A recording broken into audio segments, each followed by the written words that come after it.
प्राणी मुझे स्थूल दृष्टि से देखे तो मैं शून्य हूं, और सूक्ष्म दृष्टि से देखे तो दीर्घाकार हूं। मैं ओंकार हूं। मैना और हिमालय राज अपने पुत्र मैनाक के भविष्य और पुत्री पार्वती के विवाह के लिए चिंतित हैं।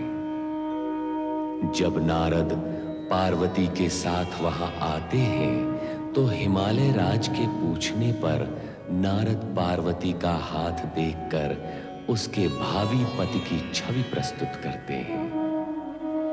ये ज्ञात होने पर सखी जया विजया पार्वती के साथ परिहास करती है। उधर नारद इंद्र और देवगण को साथ लेकर भगवान शिव से पूछने आ पहुंचते हैं कि पार्वती का विवाह कब होगा। शिव सभी को प्रताड़ित करते हुए धैर्य रखने के लिए कहते हैं। प्रणाम गुरुवर। अखंड सौभाग्यवती बहू, कहूँ मैना रानी, यहाँ किसकी प्रतीक्षा में खड़ी हो? गुरुवर, मैं आप ही की प्रतीक्षा कर रही थी। विराजिए। मेरी? जी। भला क्यों? देवऋषि नारद ने पार्वती के विषय में भविष्यवाणी की है, अर्थात उसके भावी पति के विषय में, परंतु उन्होंने स्पष्ट कुछ भी नहीं बताया, केवल वर के गुण और लक्षण बताए हैं। मेरे मन में जिज्ञासा बलवती हो रही है कि ऐसे गुण और लक्षण वाला कौन हो सकता है। वहाँ पार्वती और अन्य के समक्ष प्रश्न करना मैंने उचित नहीं समझा, इसलिए मैं आपकी प्रतीक्षा कर रही थी। ओह, तो ये बात है। अच्छा मैना रानी, ये तो बताओ, देवर्षि ने भावी वर के कौन-कौन से गुण व लक्षण बताए थे? उन्होंने कहा था वो परम संतोषी होगा, संपूर्ण जगत द्वारा पूज्य और दिव्य शक्तियों से परिपूर्ण होगा, वो तनिक सी प्रशंसा से प्रसन्न होने वाला होगा, और ये भी कहा था। बस मैना रानी बस, ये सारे लक्षण तो भगवान शिव जी के ही हैं। भोलेनाथ शिवशंकर? देवर्षि नारद की भविष्यवाणी सत्य ही होगी, कारण कि पार्वती का पति भगवान शिव शंकर के अतिरिक्त अन्य कोई हो ही नहीं सकता। ये शिव और शक्ति का मिलन होगा, और जो होगा शुभ ही होगा।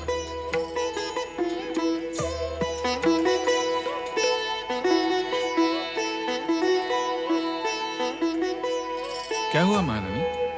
कहाँ क्या हुआ? तुम्हारे मुख पर और कहाँ? चिंता की रेखाओं ने तुम्हारे मुख को घेर लिया है। स्वामी, मैं आप ही के पास आ रही थी। मैं आपके पास आ गया। कहो क्या बात? देवऋषि नारद ने पार्वती के भावी वर के विषय में जो गुण और लक्षण बताए थे, वो स्मरण है आपको? हाँ, स्मरण तो है। महर्षि गर्ग बता रहे थे कि वो सारे गुण और लक्षण भगवान शिव के हैं। भगवान शिव के गुण? क्या महर्षि गर्ग ने ऐसा कहा? हाँ स्वामी, मेरा मन तो भावी आशंका से आशंकित हो रहा है। भला एक राजकुमारी का पति एक योगी कैसे हो सकता है? आप हंस रहे हैं? हाँ महारानी, दुख और चिंता का कोई भी कारण नहीं है। सत्य तो यह है कि भगवान शिव के विषय में हमारा ज्ञान अपूर्ण है, और जब तक ये ज्ञान पूर्ण नहीं हो जाता, जब तक भगवान शिव का पूर्ण विवरण नहीं मिल जाता, तब तक हमें धैर्य पूर्वक प्रतीक्षा करनी होगी। चलो देवी, आओ। चलिए।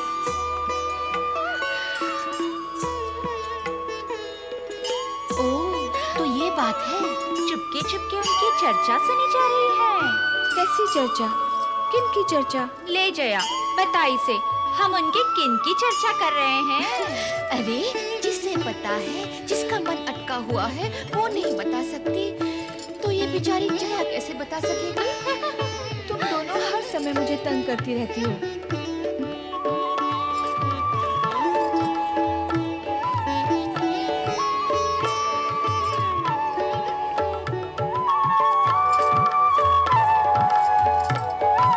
देख नहीं सकी, पार्वती को हर समय तंग करना भला नहीं है।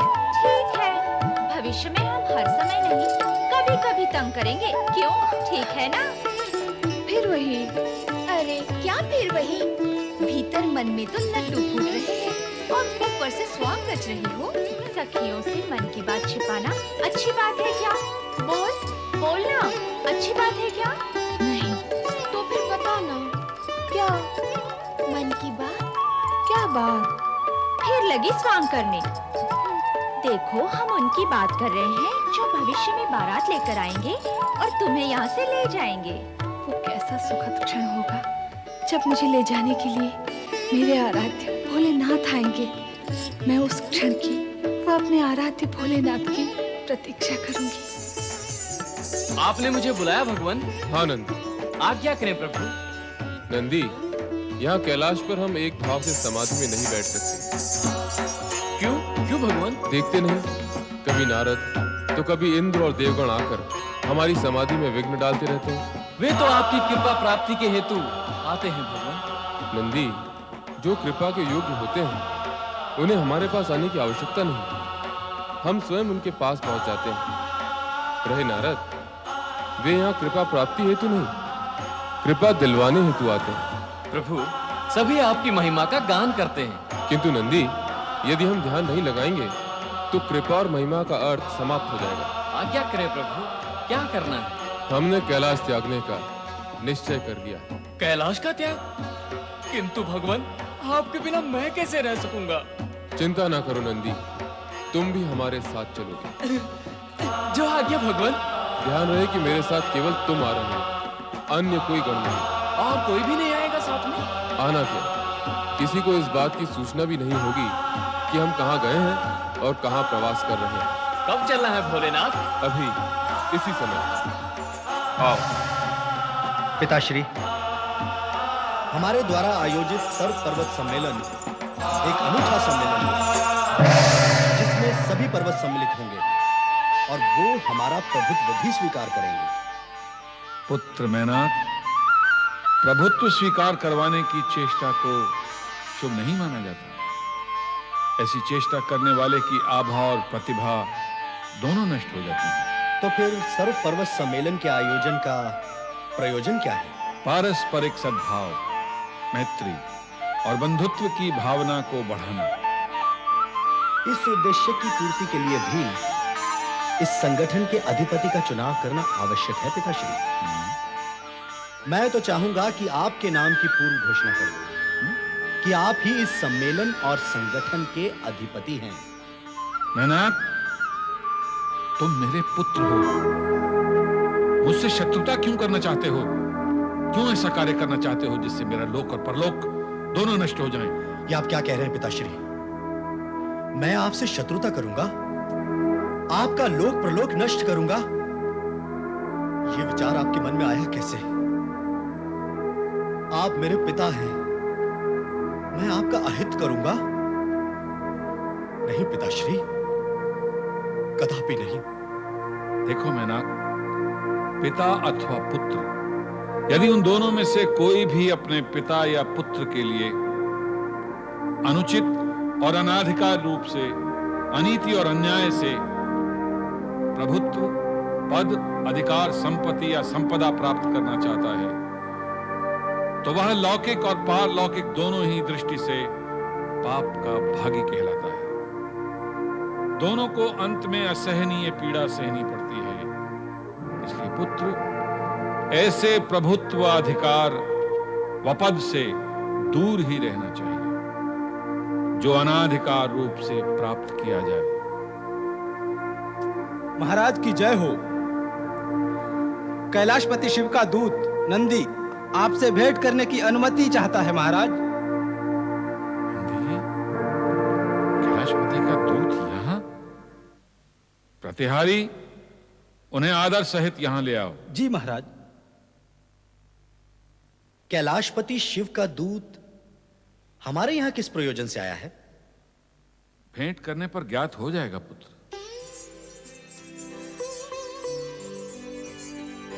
हिमालय राज की जय हो। चराचर पति, देवेश्वर, सदा शिव के सेवक नंदी का प्रणाम स्वीकार हो। आओ नंदी, आपका स्वागत है। कहिए, क्या समाचार लाए? समाचार नहीं लाए हैं हिमालय राज, हम तो अनुमति लेने आए हैं। अनुमति लेने? स्पष्ट कहिए नंदी। भगवान शिव शंकर आपके हिमगिरी शिखर पर कुछ समय के लिए एकांत ध्यान समाधि लगाना चाहते हैं। क्या आप इसकी अनुमति देंगे? कैलाशपति को भी अनुमति की आवश्यकता है नंदी। यह तो हमारा अहोभाग्य है कि कैलाशपति हमारे क्षेत्र में निवास करेंगे। ये सचमुच हमारे लिए प्रसन्नता का विषय है नंदी। हमारी ओर से कैलाशपति को अनुरोध करें कि वे हमारे यहाँ अतिथि बनकर पधारें। हमारा समूचा परिवार उनके दर्शन से धन्य हो जाए। धन्यवाद हिमालय राज, मैं आपका संदेश कैलाशपति तक पहुंचा दूंगा। प्रणाम।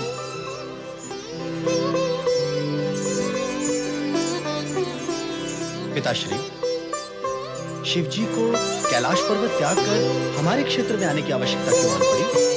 मैना, जब विधाता को किसी प्राणी के सौभाग्य या दुर्भाग्य की रचना करनी होती है तो वे ऐसी परिस्थितियों और घटनाओं का निर्माण करते हैं जो साधारण मनुष्य की बुद्धि से परे है।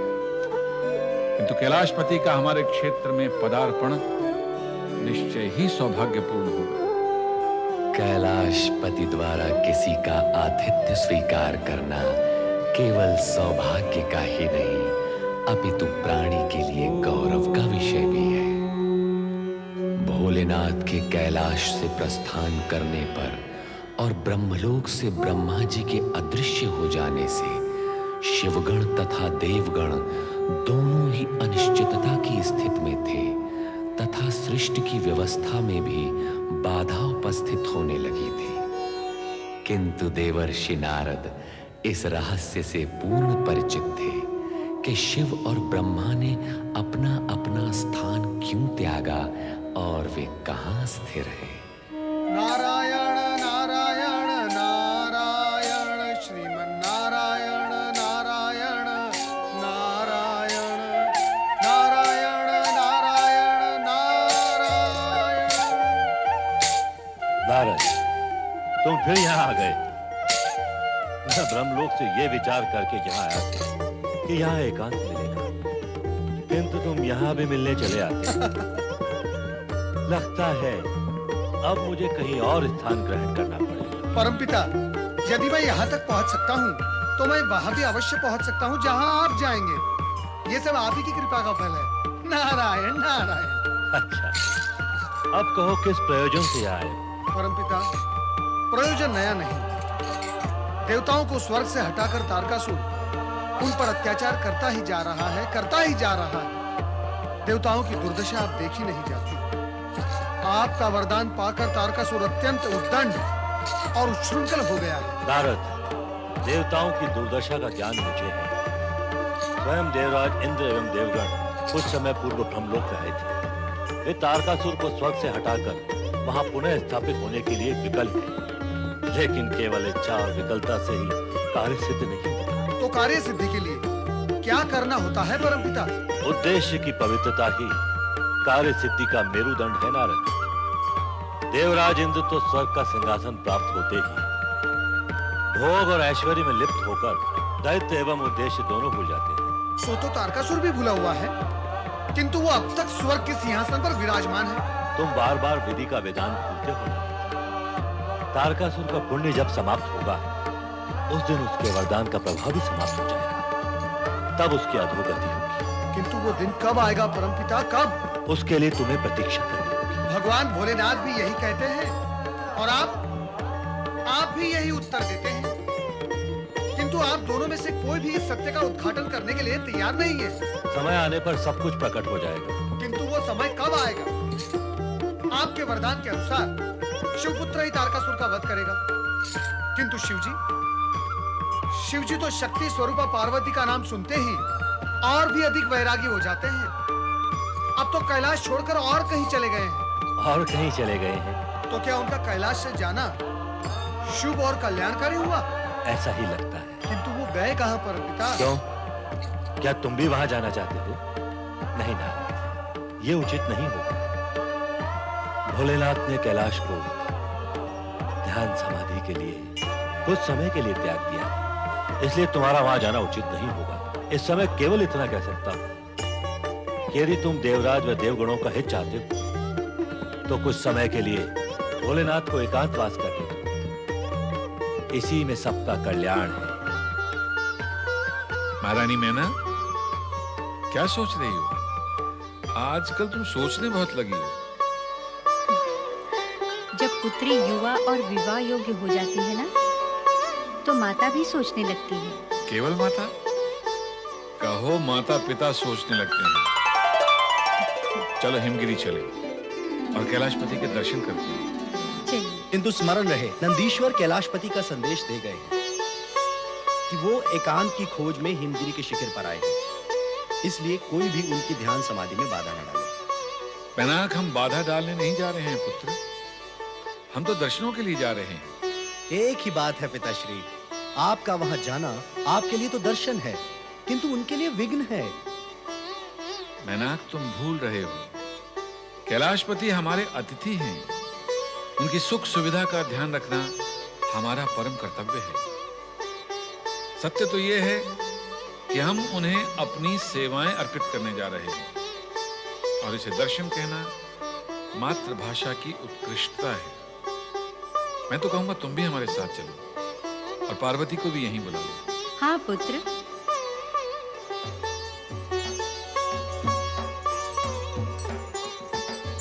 सुनो नंदी, आज्ञा करें प्रभु। तुम इस बात का पूर्ण रूप से ध्यान रखना कि कोई भी यहाँ आकर हमारी एकांत समाधि में विघ्न डालकर हमें बाधा न पहुंचाए। आप निश्चिंत रहें भोलेनाथ, मेरे होते हुए आपके समीप आने की कोई चेष्टा भी नहीं कर सकेगा। तुम कहते हो तो हम निश्चिंत हो जाते हैं।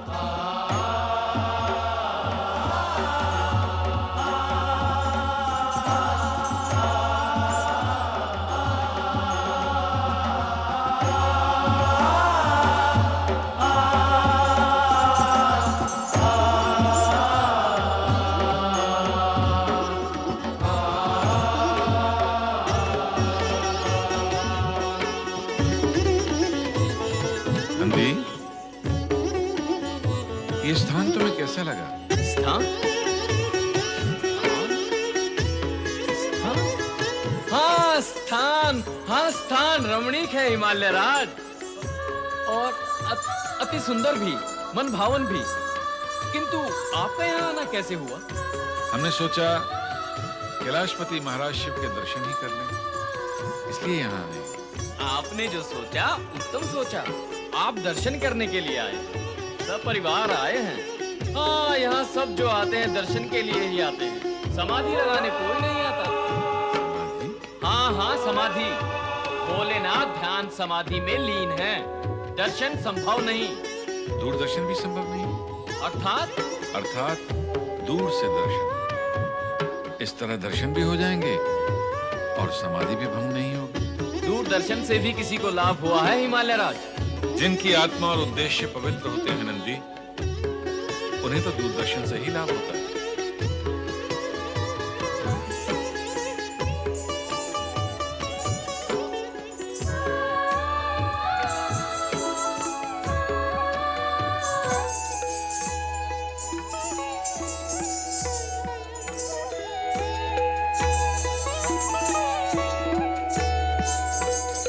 अब दूरी से क्यों, समीप से दर्शन होंगे। आओ देवी, चलिए। आओ। भोलेनाथ, भोलेनाथ, हिमालय राज आए। देवाधिदेव कैलाशपति भगवान शिव शंकर की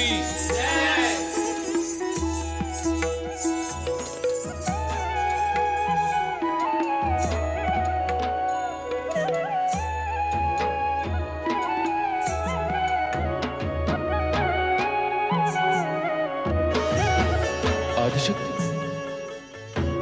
नहीं, सर्वथा नहीं, कदापि नहीं। इस समय हम मोह माया से सर्वथा विमुक्त हैं। तुम्हारे वियोग के पश्चात वैराग्य हमारे संपूर्ण अस्तित्व का एक भाग, एक अंग बन गया है। अब हम उस वैराग्य से दूर नहीं जाएंगे।